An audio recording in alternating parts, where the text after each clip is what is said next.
Welcome to the Energize, Explore, Enjoy podcast, where we bring you inspiring conversations about food, fitness, and adventure, fueled by the power of the energy pods. Let's do this!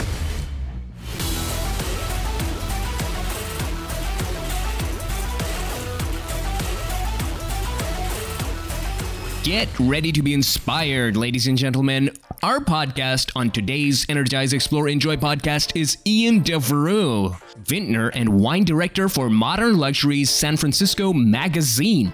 From launching and authoring 7x7's dedicated wine country page to co-founding Smith Devereux Napa Valley, Ian has had an incredible journey in the wine industry. He's traveled the world, learned about winemaking, and now oversees everything from vine to bottle. But it's not just about wine for Ian. He's active in local charities and making philanthropy a part of everything he does. Join us as we explore Ian's mindset, story, and journey to where he is today. Hey there, listeners. This episode is sponsored by the ever-amazing KG Food Company's Energy Pods. Are you ready for a flavor adventure? Get ready to taste white chocolate strawberry, breakfast mocha noir, and the fan favorite chocolate nova. These pods are not only delicious, but also are packed with protein, healthy fats, and minimal sugar to keep you going all day. Plus, they come with a built-in spoon for your on-the-go snacking needs. So, don't wait another minute. Head over to kgfoodco.com, kgfoodco.com, and order some energy pods to fuel your life. I am someone who went from following what I believe to be kind of the American vision of success in terms of money, going to college, doing all the things that I thought one needed to do to be successful. And I am someone who along the way stumbled and fell a whole bunch of times on my way to the realization that what others consider success may not be what I consider success. And so I've had a ton of entrepreneurial adventures. I've had many different paths that I've taken, mostly to find that what's true and authentic to me was inside all the time. And so that's where I am now. And so I've had a pet toy company. I've worked for a publisher, a spiritual publisher. I helped to rebrand a Bible. I worked for a marketing company. I owned a marketing company. We worked for cheese. We worked for everything you can possibly imagine. I currently own a winery. I've written for a ton of different magazines. I'm currently still the wine director for one of them. I've got a wonderful little winery called Stamps.The wines where I make Philanthropy series wines and wines with my brand and wines with Cedric the Entertainer and famous drummers, all for mental health. I am on a board of directors for Monarch Family Justice Center and a strong believer in the Justice Center model and the growth of that in America. And below all of that, my true passion is music and songwriting. And I'm blessed to be playing Boulder Rock this year and to be playing music and recording albums with three other guys who I love as brothers and who make music with me. And so that is a lot of words, but hopefully a short synopsis for my 43 years on this planet. One question I have here is that you mentioned that you had that sort of initial American dream sort of drive, and then you suddenly moved into like all this philanthropy. Did you have like an aha moment, or how did this transformation, this entrepreneurial transformation happen? What happened for me ultimately, the first thing was when I started the pet toy company, I did that because there was an opportunity to make money.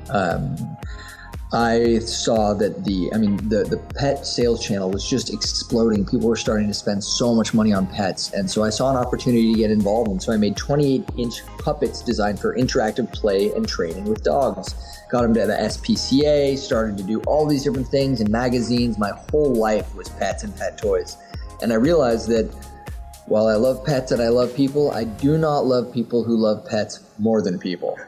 And so I was chasing my tail. I was at events where I didn't belong. I had people asking me what noise my dog made when I got home, and it was nothing I wanted to talk about less.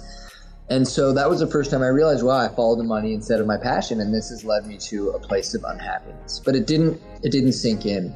It took me quite a few more ventures before I realized that following money wasn't going to work for me. And when I had a lot of money and when I was seeing success in the dollars, the things that I really loved, the things that mattered most to me, music and family and human interactions and deep authentic connections. While I didn't realize at that time in my life that that's what was important, I did realize how deeply unhappy I was. And ultimately it took I guess it was an aha moment, but it was really more of a crash and burn moment. I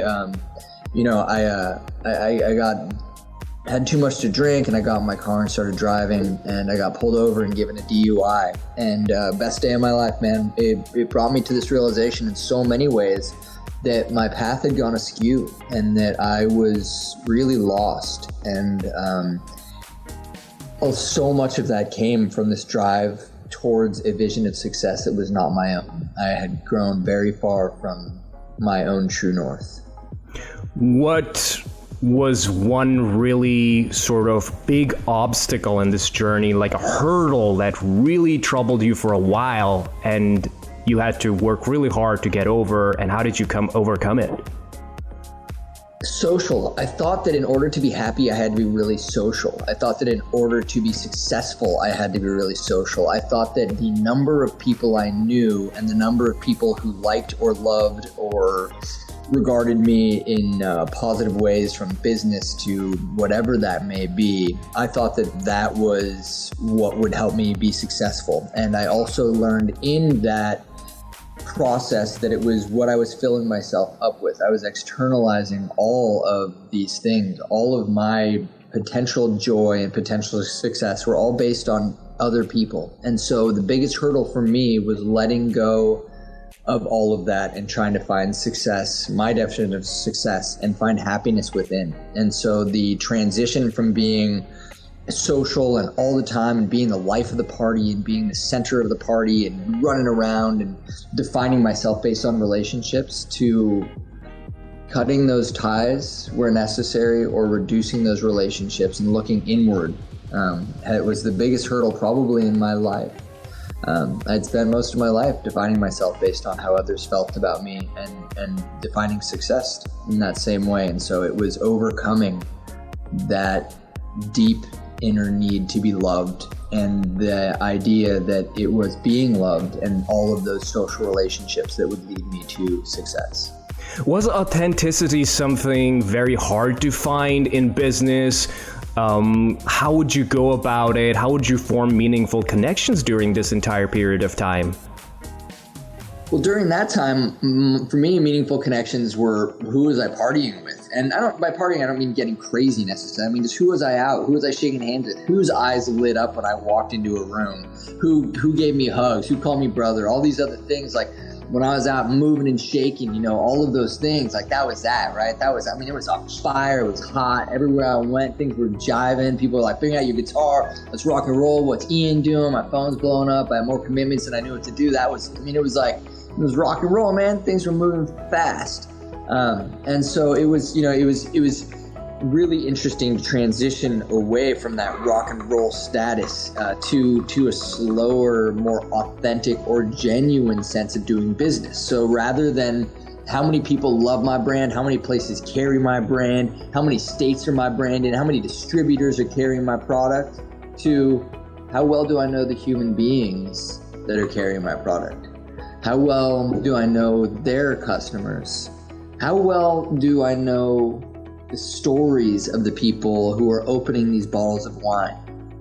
And how, when I walk away from this, how many of these people can I call, friends? Or how many of these people can I say that I know, even just at a surface level, and really know me, even if at a surface level? How many people have I been completely honest with?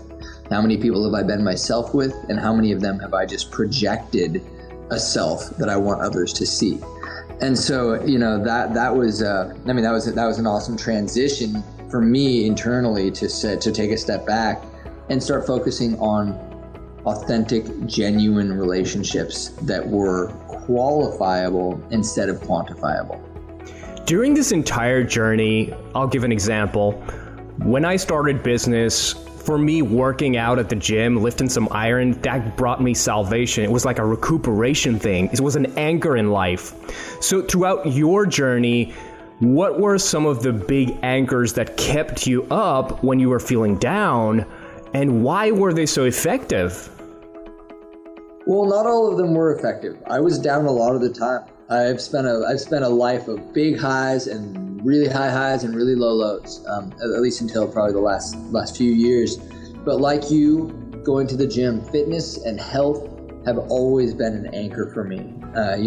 Going to the gym, what that does to my mind, what it does to my body, what it does to me for the moment and for the future. And that's one of the things I love about fitness and health is it feels good now, it produces good results now, and you're actually building towards the future. So many choices we make are only good right now and could lead to bad, or vice versa. And so that has really held me down. It's kept me going, it's kept me in the moment, and it's allowed me to peer at the future without trying to live in the future. My feeling and understanding is that to live in the past is depression, to live in the future is anxiety. But this is one of the places where you can work towards the future and be healthy right now, and I love that about it. That's been an anchor for me, and for those exact reasons. Music, because whether I'm happy or I'm sad, sitting down with my guitar, which I've been playing since I was 14 years old, and writing a song is such a beautiful way to let feelings out and to put feelings into words. And oftentimes, to understand feelings in a different way, I would sit down to write a song about an experience and end up writing a completely different song. And it would be really interesting to look at why did that come out? Why is it that my brain is so focused on one thing, but my spirit or my soul is somewhere else? And it was really cool to notice the disconnect between this machine I call a brain that's designed and running a super old program just to keep me alive versus what was actually coming through my fingers and through my voice as I was playing music. So music has tied me down and helped me find truth even when my brain was justifying or doing its own thing and running, they call it the monkey mind, which is going crazy. So music, fitness, the love of my family, now my children, I got a 5-year-old and 8-year-old boy, they hold me down. And ultimately, the deep feeling inside that I did have a true north, that there was a spirit inside of me that's been there all along, and that I was going to be able to find it again. I knew somewhere and somehow I would. And so those things, I think, fitness, music, spirituality, family. Okay, let's run through a really interesting scenario. Let's say you have a really close friend and they're feeling bad about their day. There could be either a business person or they could have a really excruciating or really tedious job. So they're overall having a bad day. So they're like, dude, Ian, I want to hang out with you. And you guys go out and have a drink or get some food. Like, what would the conversation be like for you? What would you say to them? Well, ultimately, I would try to listen. And I would try to, as best that I could, help them find a perspective that might not be the one that they have. Someone far wiser than I once said to me, the difference between heaven and hell is merely the pair of sunglasses you choose to wear.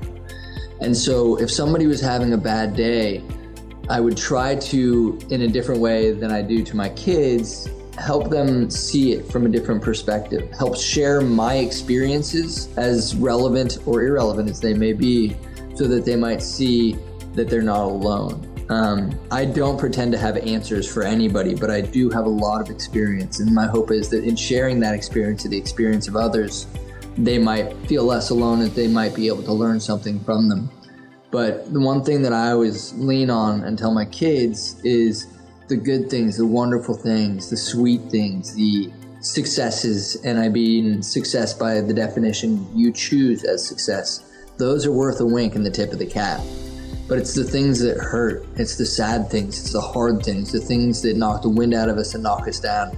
Those are the things that really deserve our gratitude. Those are our opportunities to grow and to change and to embetter ourselves and find our true norths. So in all of the pain or suffering that they have, help them find, if they, help them understand my experience, see if that's helpful, help them potentially shift perspective if they're available to it. And if I can, remind them that it's the tough times that are the most meaningful and the biggest opportunities. Man, speaking of friends and family, here's the big elephant in the room as well. How do you even manage all of this, man? It's like a band, an amazing wine that you're creating, all of this stuff. How does this man do it? How do you do it, Ian? It's interesting. I think that on the outside, people seem like I have this crazy busy life. And I do. I've got a really full life. I'm coaching my kids' baseball team. But I sleep 7 hours, and I have spare time, and part of it I really think is making a choice not to be chasing things all of the time.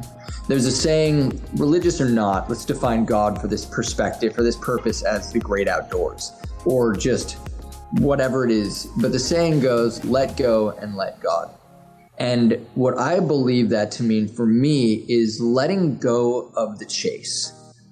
I'm not suggesting that anyone should be complacent or lazy, or that anything will come to you if you stay in bed. But doing more doesn't mean you're going to have more, and having more doesn't mean that you're going to be more fulfilled. So the way that I believe that I'm able to do as much as I do is by remaining calm, by finding peace, and by accepting that I can only be my best self in any given day and in any given situation. So rather than keeping a checklist, I refuse to have a checklist. My belief is that the things that need to be done will be done. The things that I naturally prioritize will be achieved. And anything that I forget or don't do either wasn't meant to be done, or if I do make a mistake, and I make plenty, that I will have the relationships and the peace of mind to apologize for those mistakes and avoid making them again. But ultimately, the way that I do as many things as I do is I remove clutter. I remove guilt. Anything that I say, my brain tells me I should do, I don't. That's one thing that helps a lot. When my brain says you should, I refuse to do that thing. Not necessarily later, but I won't do it in the moment. If my brain says you should work out, I say, thank you, brain, you're trying to protect me. And it's not a bad idea to work out, but not right now. I'm not going to work out because I should. I'm going to work out because I desire, because I want, because I feel right now is that time. So I will not should all over myself. I think that helps out too. I've had your wine. It's awesome. How did you get introduced into the wine world here in the Valley, Napa Valley? Originally through my mom, really. She used to bring me up here to pick up her wine clubs, and I'd bring my skateboard, and I used to think, so I was born and raised in the Bay Area, actually born in LA, but raised in the Bay Area, and she would bring me up here, and like, dude, this is nuts. What do people do up here? This is so boring. We should tear all of these vines out and race horses or cars or do something cool. What a waste of space, and what are we doing around here? Just sit around drinking wine? Boring, dude. And then I became a bartender down in Santa Barbara, and as a bartender down in Santa Barbara, you kind of have two paths you can take. One of them is the path, it's a dark path, where you go out and all the events where the liquor companies take you out on boats and out on parties and all these crazy wild things. I mean, there are lines around the corner to use the bathroom, and nobody's going to the bathroom, and everybody comes out looking like they just baked a cake. And you're like, wow, okay, this is dangerous, man. So that's one path. The other path is to go to wineries. And so some of my friends were musicians, and I played some music with them, and I started getting into the wine scene, and I found a place where there was certainly danger lurking, but where people were imbibing, where they were experiencing alcohol and life and music in a place that it wasn't just about getting trashed and getting naked, but rather just getting together and having fun. And so that was my first real experience with wine. Then the true impetus for me to get into the industry, I'd finished a job working for Lonely Planet Travel Guides, and I was given the opportunity to write about wine because I had been traveling up to date this girl in Napa Valley. And my friend who ran this magazine knew about that. And he's like, hey, we need somebody to write about wine. I know you don't want to work for Lonely Planet Travel Guides anymore because you don't want to be on the road all the time. You want to build in one place. Well, what about writing about wine while you're up there? And I was like, yeah, I'll do it, man. I don't know much about wine. He's like, you don't need to. I want you to write about the experience. I want you to do this like you did at Lonely Planet. Write about experiences so people can better understand where to go and what to do. And that was at the time where SEO was just becoming a thing. And they invested, this magazine 7x7 invested heavily in it. So my first article, I got like 300,000 reads. Wow. Crazy, right? And so I was invited all over the world to write about wine experiences. And I did that for 10 years. And during that time, I fell in love with, married, and had my first child with the woman who I met. And her family's been in the wine industry up here since 1983. And we're still happily married, and all that good stuff is going on. And so I was interviewing somebody 10 years into writing, and he asked me how long I'd been writing, and I answered about 10 years. And he says to me, wow, that is a long time to just be telling other people's stories. And I was like, you dick. But he lit a spark in me. I actually left that meeting, that interview, went back to my office that I was sharing with a friend of mine whose family's been farming in Napa Valley since the 60s. Said, dude, I want to buy some grapes and make a wine. I'm ready to do this myself. And he said, I have a better idea. I'm farming like 50 vineyards. We can get contracts on those grapes. I know you have friends with wineries. We can do everything from vine to bottle right now if you want to start a wine company with me. And I was like, wow, let's do this. And that was now 11 vintages ago. That is when Smith Devereux began. Man, I love your stuff. Holy moly. So you've delved into philanthropy as well. So let's talk a little bit about that. Like, what are some of the touching experiences you had and why you decided to take a more active role in that? Was it a way to sort of escape away from something or just an outlet? You know, I've always been driven to help others. I think I'm naturally a people pleaser, and I think that early on that became a detriment. I think that I became a people pleaser because I was so insecure. And so I did that to fill myself up and to feel good about myself. But when I was able to fill myself up with internal things, instead of externalizing my joy, I realized that I still had a great desire to do those things. It wasn't just about myself. It wasn't, the paradox of altruism. It really was that I got great joy out of it. And then having children and putting them into this world where there are mass shootings and all these other things going on, I can't help but think I've got to try to be a part of that solution. I want to try to be part of that solution. And so first I did it at a community level. I was on the board of directors of the Library Foundation. I helped people raise money for different things. I've given my time to very specific people who have been struggling, even strangers who it's been suggested that my experiences, many of them dark and troubled and painful along the way, might help if I were willing to share them. And because I am willing to share honestly the good and the bad, if there are such things, but rather just experiences as they are. I've had the opportunity to help a lot of people, and through that I was given the opportunity to throw some events, including a benefit for Ukraine, where we raised over $100,000 in less than a day, but it took 2 weeks of planning that concert, and it was amazing to be a part of a moving organization that was doing something right now for something that was going on right now. And I was approached after that about joining the Monarch Justice Center board. I'm approached often, maybe not often, but it's not uncommon for me to be approached to join boards where I am a new cog in the same wheel, where I'm just the new person replacing someone that's done it for 3 years and is just going to be calling a list and asking for money and adding new people to that list, or throwing the 30th annual event. Really just not creative. And while I support those events and I understand that they're beautiful and they raise money, it didn't excite me. But at Monarch Justice Center, I've become one of the founding board members, which means we get to create a justice center. And a justice center, in my mind, is the best answer to solving many of the mental health problems out there and stopping the cycle of violence that's leading to mass shootings, leading to the misuse of firearms. And I think to the externalization of internal grief and our pain within that seems to be being exposed at so many levels and then taken out on innocents around us. So you mentioned something about externalization of something that's happening internally. Is there any other standing point here that really shines out that people need to be aware of or be mindful of when it comes to mental health?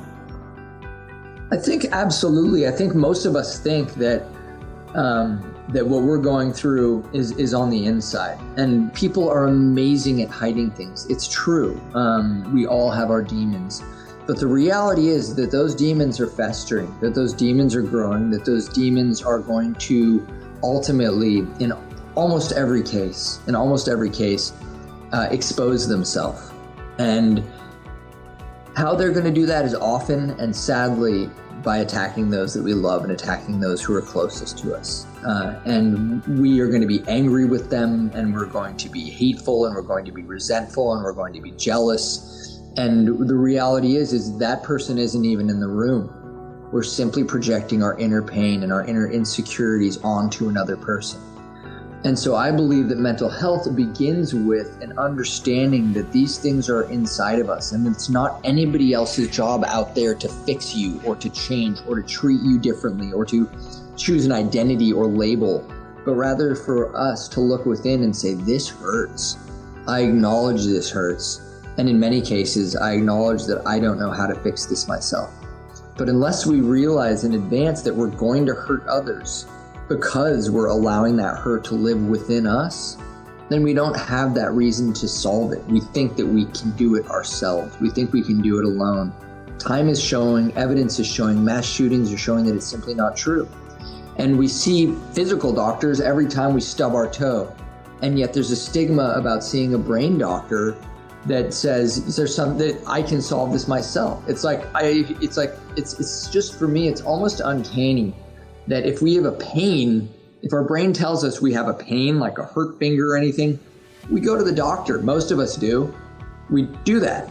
But when we're sad or when we're hurt or whatever else that is, we think, no, I'm not going to go to a doctor. I got this. I can think through it. I can use this old machine in my head to make this okay. And so what I would say to anybody who's hurting, who is sad, who thinks that no one knows, who thinks they're alone, you're not alone. Everyone at some level knows, and sooner or later you're going to hurt the people you love. So go see a person who's trained to help you with your brain, just like you would see somebody who's trained to help you with your body. Don't go to the gym and start throwing up 1,000 pounds just because you can. Talk to somebody about building to the place where you can lift the way you want to, or look the way you want to, or feel the way you want to.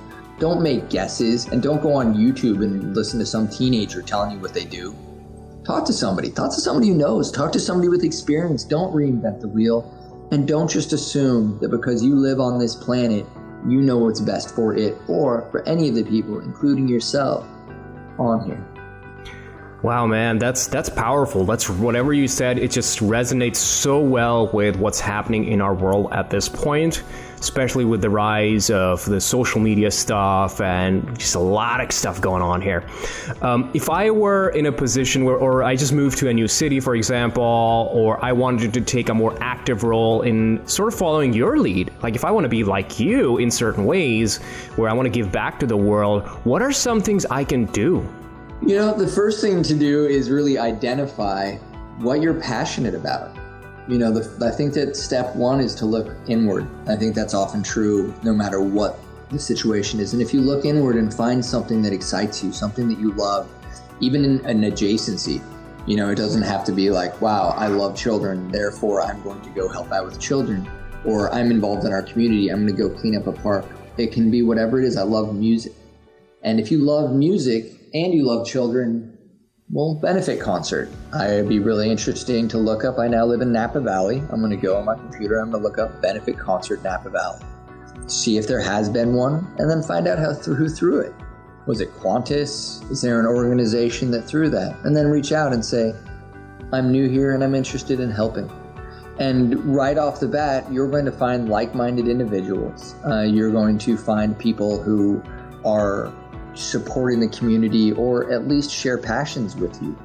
I think that, you know, really looking inward first is the most important thing.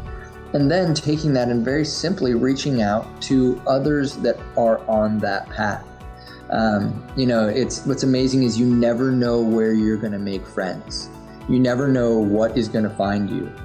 And there's a song that I wrote recently that one of the lyrics is, when a song finds you. It's not so much about listening for a song or listening to lyrics or trying to apply lyrics or any of those things. It's really, in my mind, music finds us. We hear it and it just finds us. But it doesn't happen if you don't turn on the radio. It doesn't happen if you don't open up your heart and your mind to a song. It certainly doesn't happen if you're not in the moment paying attention. And so being in the moment, looking inward and letting that song find you. that doesn't mean sitting around and doing nothing. One must be active. But that's what I would do. I would be very proactive and look inwards and find out what's going on in your community with those key words and reach out to people. Hey, I want to help. I want to do the soup kitchen thing. I want to help at a justice center. I want to go for a cleanup. Whatever it is, start there. In the realm of either fitness or music, is there a certain thing that happened that you really enjoyed or had fun, or it was like a memorable moment that really just like, wow, I can't stop thinking about it from time to time? Well, I'm also a boxing coach, and when I first started boxing, the very first time I ever got in the ring with someone, it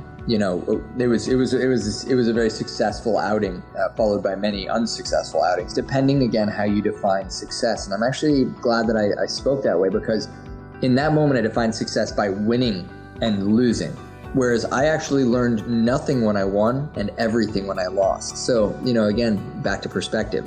And that's the beauty of awareness, is like, it's funny that I said that. I think ultimately it was that moment in the ring where I was just so in it. And then for days after it, replaying in my head what had gone well, what had gone differently, and or could have gone differently, excuse me. And it was just so thrilling. That is my exercise moment. And it's led me to be a boxing coach, to help others to look at the beauty of understanding how to fight so that you don't have to, finding the inner peace and security with yourself because you are trained to protect yourself or protect those that you love if necessary. There are so few people that know how to fight that actually do. Why? Because you don't have that need to prove yourself anymore. I'd so much rather not hurt my hands and not go to jail or not hurt another human being. Now that I know how to, it's like, I don't want to. I would never would. But before I did, I was like, dude, I wonder if I could beat him up. I wonder if I could, and there's like, oh, dude, no, I'm probably tougher than you. No, and you don't know, right? And so that was it for me with fitness. And then I'll answer the music one as well.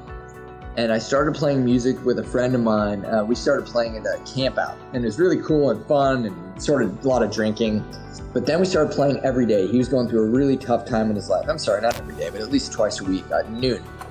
At his place, we both worked in downtown Napa, and we just started writing songs, trying to help him battle through these things that were going on in his life. What I didn't realize is that I was also battling through incredibly intense issues. They were just they hadn't bubbled up to the surface yet.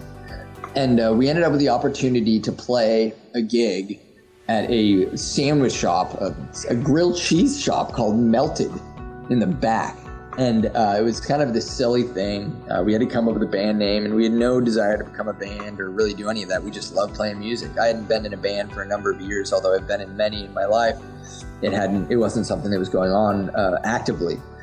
And we played this gig, and I got off that stage, and I just it was almost going to require someone to hold me down to keep me from going back on.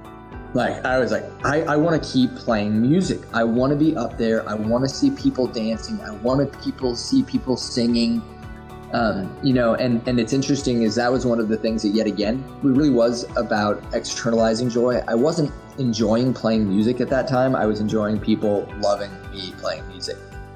And that has shifted dramatically. Now I just love being on stage and playing. But without that little opportunity to play at that grilled cheese shop, I don't know that I would be in the band that I'm in now. So those two moments, there were many more in my younger music career. I played at the Concord Pavilion. I played at some really cool venues and with some really wonderful people.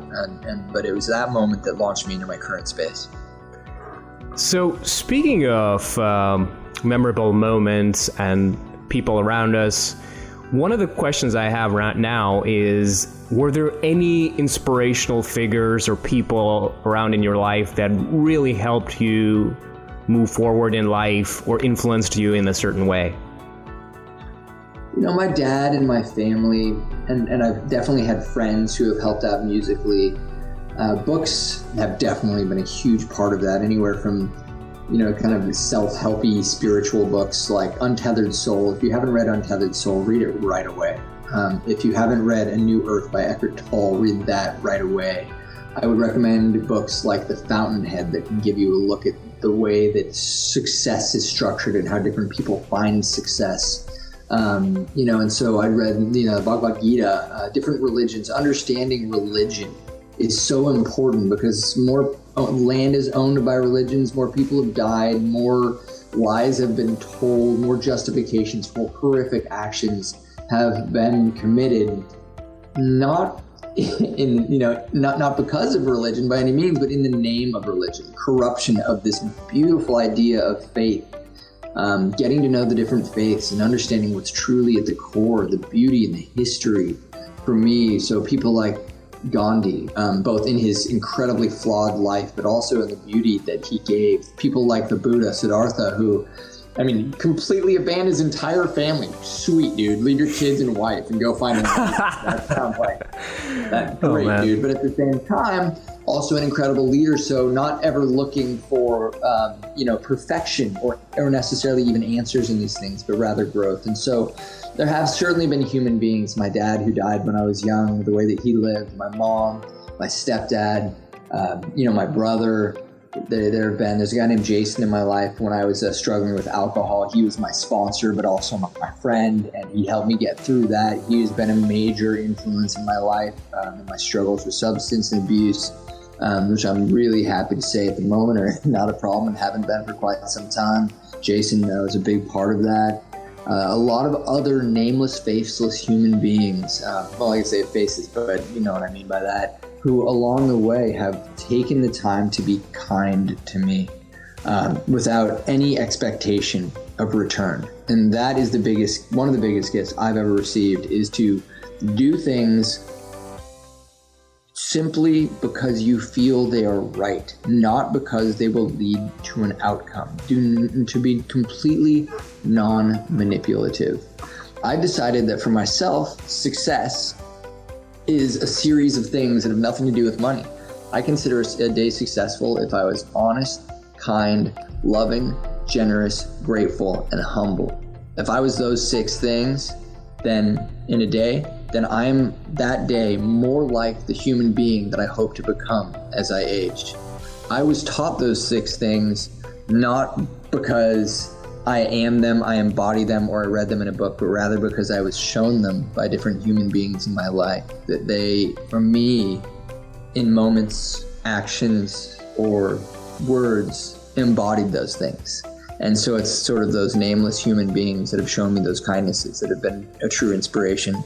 Also a gentleman named John Wyman, who I believe is one of the most incredible human beings when it comes to helping others with their mental problems. He's run hospitals, he's done a ton of other things, but he's got an incredibly unique way of just listening and of opening the path for you to help yourself.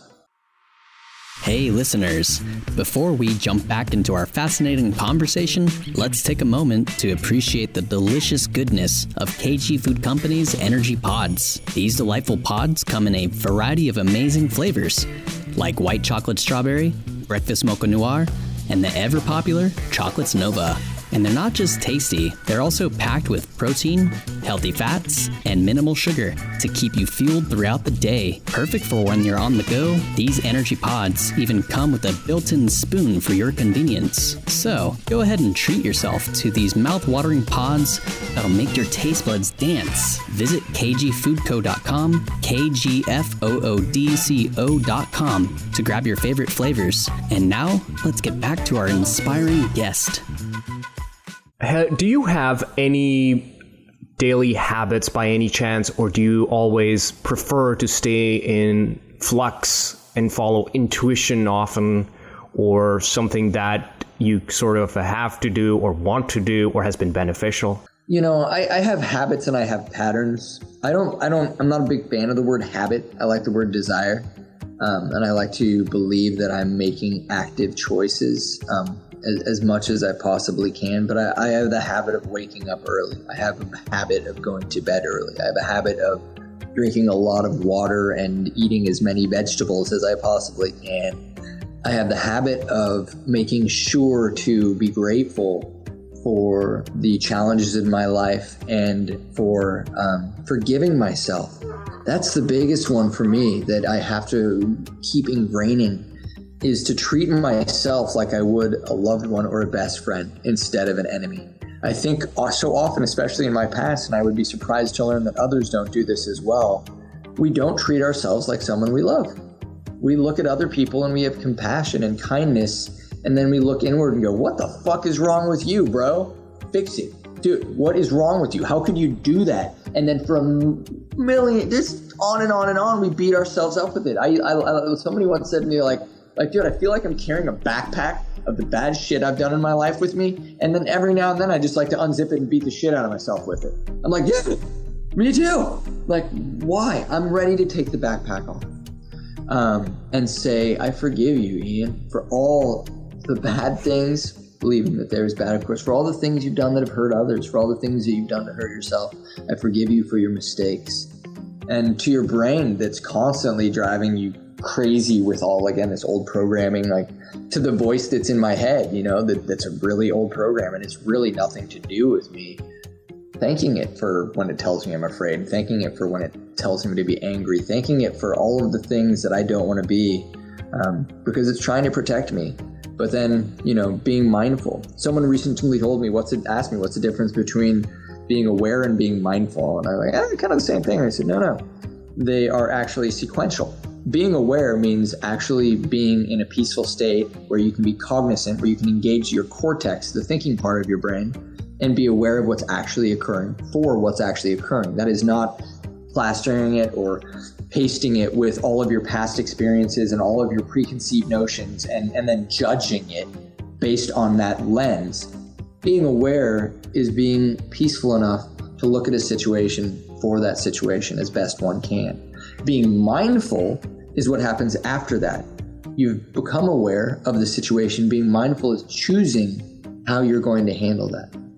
For example, someone can say something really mean to you, and you can then say to them, just yell back at them, pick something out about them that you think can be hurtful. You can punch them, all of those things. Or you can stop for a second and think, why did that human being just say that to me? You might realize that you had actually instigated it. You might realize that this is a person who's so deeply damaged and abused that they're just lashing out with their own internal demons. Someone who really, while they had said something mean, somebody who's deserving of your love and compassion. This is something Gandhi taught. This is not somebody who's attacking you. This is somebody who feels as though they're in a corner and they're trying to fight for their lives. Do you want to make that person worse and push them off the cliff, or do you want to find compassion? Awareness is being aware in that moment. What's really happening? Mindfulness is then how you handle that person who's yelling at you in this case, where you're going to stop and say, I'm sorry that I hurt you, or I'm sorry for whatever I did, and try and become a part of the solution. Awareness and mindfulness. So I try very much to be in the habit of stopping long enough to become aware and trying my best and often failing to also be mindful. I'm going to start doing that starting today. Just saying, just be more aware. Like when somebody lashes out, it's easy to sort of cave into negativity, but I think it takes a lot of courage, a lot of awareness, a lot of mindfulness to just step back and realize that, hey, there's some inner workings that are going on with that person, and maybe they just need an olive branch or some help. Which brings me to a very interesting question. If you were to retake this entire journey, is there something that you would like to change, or do you think that it is what it is and accept where you are and just think of it as part of the journey? As I said a little bit earlier, looking back at the past for me, I think there's it's wonderful memories, don't get me wrong, but looking back at it in that way, I think for me, it's like, I think that way lies sort of some depressing thoughts, because you can't really change things. But if I were able to change things, perhaps it's better said, if there was something that I was able to tell myself, I would earlier in my life had stopped and looked in the mirror and said, I love you.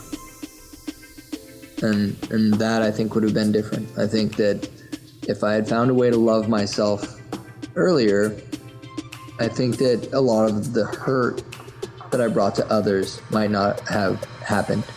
Whether that's good or bad, I don't know. And where I would be right now, had I done that, I do not know. Would I change anything? No. But knowing what I know now, it would have been nice to look in the mirror and say I love you and find a way to mean it. Damn, Ian, you're like one of the coolest, genuine, nicest people I've come across in my life. Holy moly, you're awesome, man. So let's start. Yeah, so let's start sort of wrapping things up a little bit. And is there something? I mean, we've given a lot of gems to people, but is there something that you think your listeners can benefit from, or like a final message of some sorts? I mean, it's hard after all the things we've talked about. I love this podcast, and I love the way that you've asked these questions and that you've allowed me to speak so much and on so many topics that are so important to me. And I'm really grateful for that. But if there's one thing that I would say to others that perhaps we haven't said much about, it's gratitude. Living a life of gratitude for the things that you perceive to be good or bad. Grateful for the things that hurt, grateful for the things that are sweet, but finding a way to be grateful for everything, because you probably have 30,000 days on this planet. How many of those days do you want to spend angry? How many of those days do you want to spend angry with others or yourself?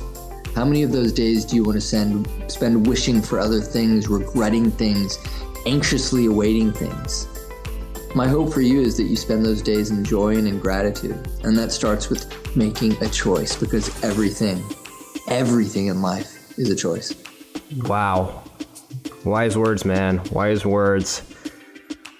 Gratitude, mindfulness, awareness. I'm going to keep that in my mind right now. So, how can people find you? You can find me on Instagram and Facebook, and now TikTok. I reluctantly joined that as well. Needed to do it, but you can find me at Ian Devereux White. That's Ian_Devereux_White. But if you look up Ian Devereux, you can find it. It's spelled Devereux, Devereux. You can reach me at ian@smithdevereux.com. And you can also find me through smithdevereux.com. And Devereux is spelled with an X, Devereux, as I said a moment ago. Those are the best ways to find me. But I should be relatively easily found. And I think you can probably find me through a link in this podcast. And I will use that as an opportunity to say thank you again for this podcast, for your choice to help people be healthy, for creating companies that help people be healthy, for opening up a forum for people like me to share our experiences in the hopes that in some shape or form they'll help others. So thank you for having me on here today. I'm grateful for you, man. Thank you so much, Ian. And yes, we will include all these links in the description so that people can find you and they can benefit. Wow, you blew my mind, man. Really. Thank you so much, Ian. Thanks for being on the show. Thanks for having me, my friend. Have a wonderful weekend. Hey everyone, I'm excited to announce that starting soon, we'll be taking in listener questions for our podcast. If you have any burning questions regarding food, nutrition, or the food industry, or pertaining to our guests, be sure to send them our way. Next week's guest is Chef Aaron, who is an engineer turned hospitality professional. He's also trying to start his own business creating and delivering high-quality meals in Napa, California, one of the world's top food and wine hubs. You won't want to miss out this insightful conversation with a passionate and innovative chef.